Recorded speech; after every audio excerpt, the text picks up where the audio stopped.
E come tutte le cose meravigliose accadono all'improvviso. Cioè, stavamo andando consapevoli di non ammirare il tramonto, poiché è nascosto tra le nuvole che vediamo in alto.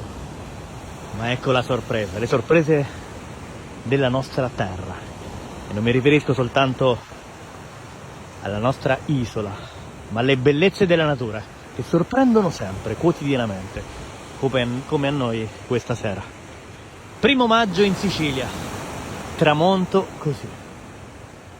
Cosa ne pensate di quello che state vedendo? Lasciate un vostro pensiero nei commenti.